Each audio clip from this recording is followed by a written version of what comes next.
Okay, so why do I want to talk to you about planning for the worst? So when we are working with clients in this industry and when we're speaking to people at these kind of events, I have a lot of conversations about product security and how secure products are and how, best practice in development can make these products really excellent.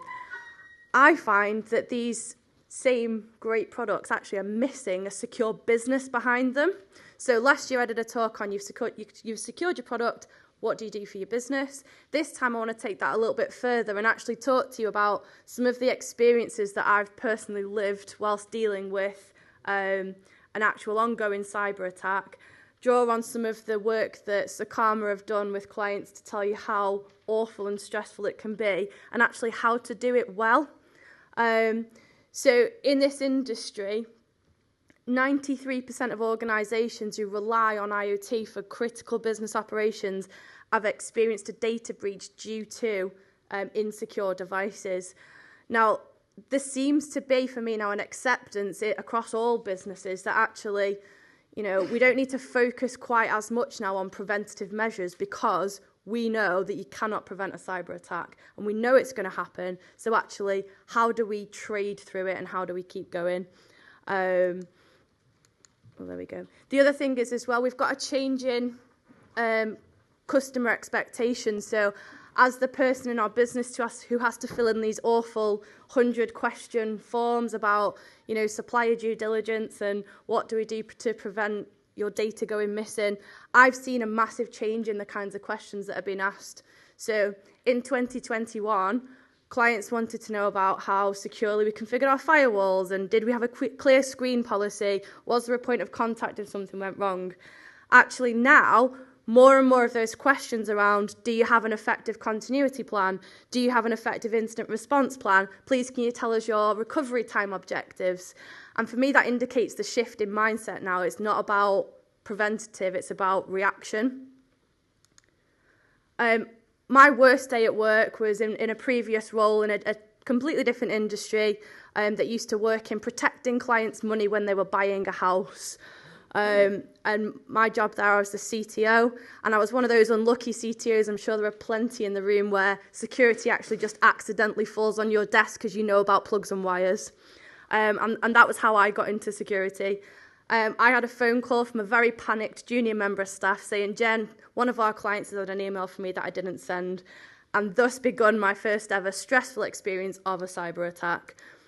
So I just want to talk to you about some of the lessons that I've learned through helping clients through it and through dealing with it myself.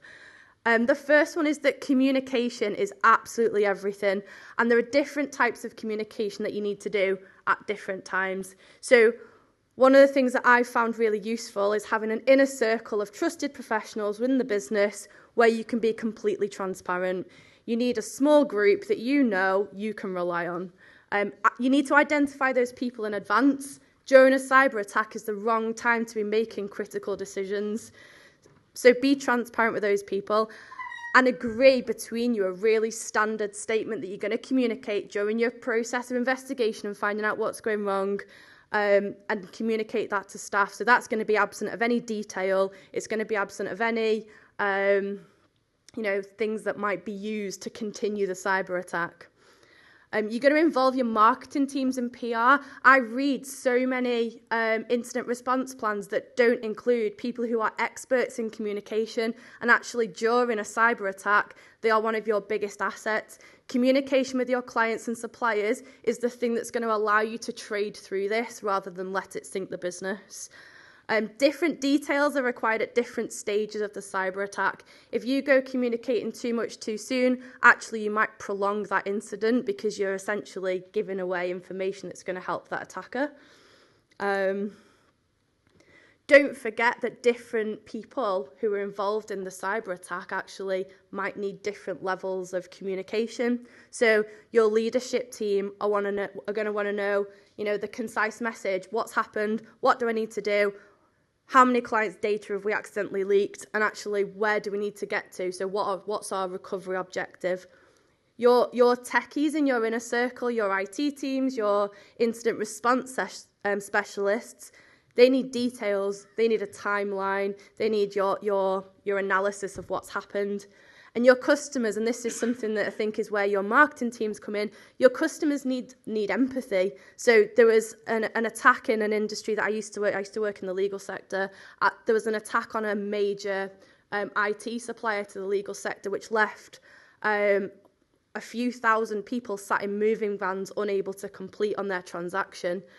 And that little bit of empathy from those law firms who were impacted by this cyber attack, it was not their fault, they didn't cause the cyber attack, but those that were able to empathise with their clients and do a good set of communications, they were the ones that retained the positive reputation, whereas the ones who were in a fluster, didn't quite know what to do, didn't know what to say, they were the ones that suffered the negative impact.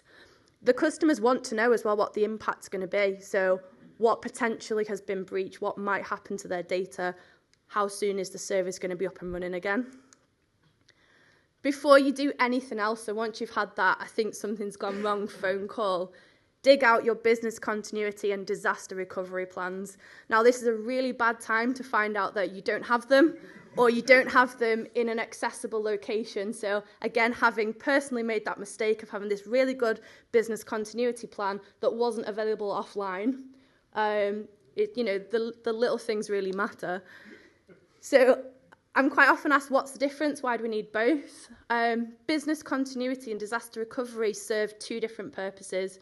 So business continuity is around allowing you to continue to trade through this problem.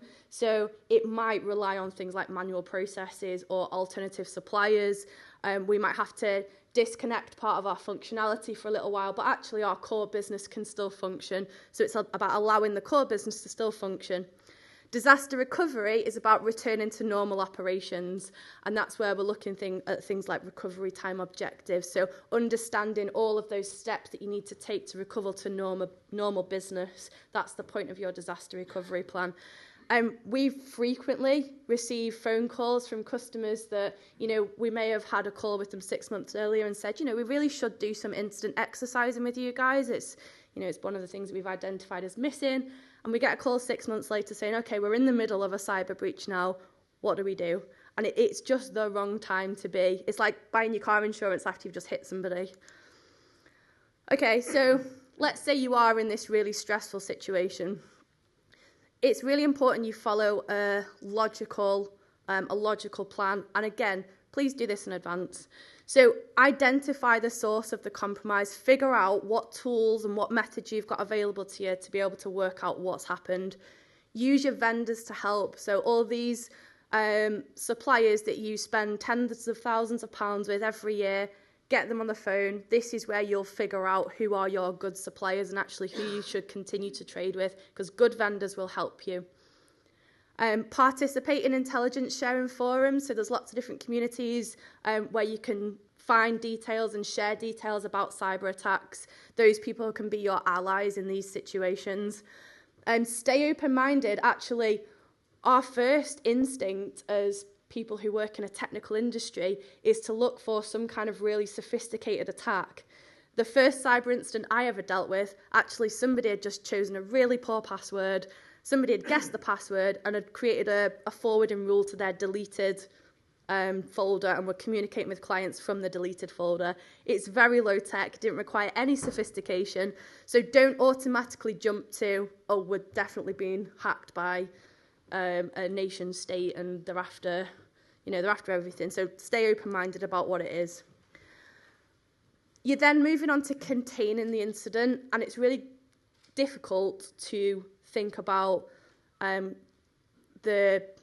this part without having done the previous step. So if you don't identify the source well, you might be trying to contain something that isn't what you think it is. So don't rush from one to the other. Assume worst case scenario. So figure out the worst part and then work backwards. So in this example, yes, I could have changed this person's password and made them have a better password, but I had no way of knowing that there wasn't a keylogger installed, for example. So always think about worst case scenario.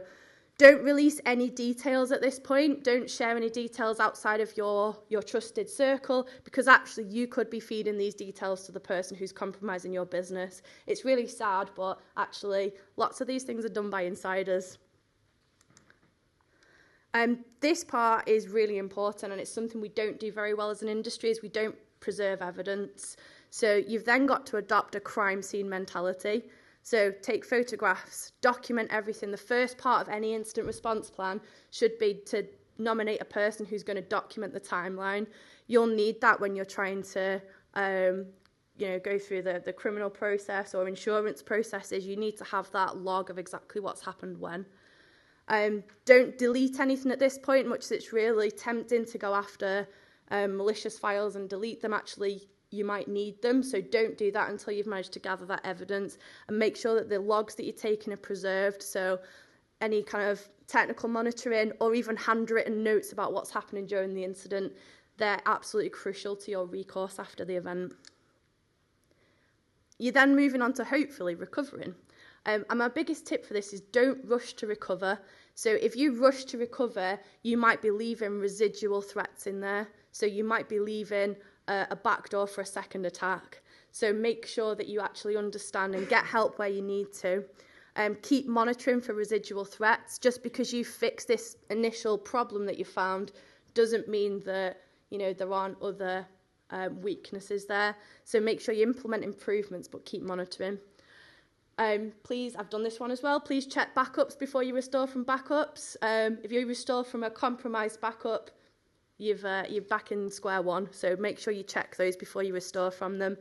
And document recovery activities as part of your log. So your recovery activities may actually give another indicator of compromise, so the more data you have at this point to analyse, the better.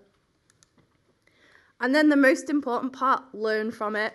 So this is an opportunity for a full review that actually you may not have thought was crucial. Use this to learn from. It's a real-world test of your business continuity and disaster recovery plans. So how did it go? What do you need to do differently next time?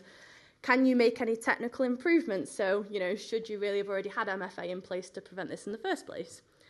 And then could we have done anything proactive? Maybe we could have done some stronger training with this person or with everybody on not reusing passwords across different services. I'm sure there are loads of different examples of things we could have done proactively. So yeah, really use this very stressful incident as a reminder that it's not going to be like this again. And then I bring you back to the communications part, because I said that this was really important. Make sure that internally with your staff you acknowledge failures. It's really important we can fail and learn from the failures. Provide reassurance to the staff and to your customers as well. So, we've dealt with the incident. Thank you for your patience. We can confirm that, everything's resolved.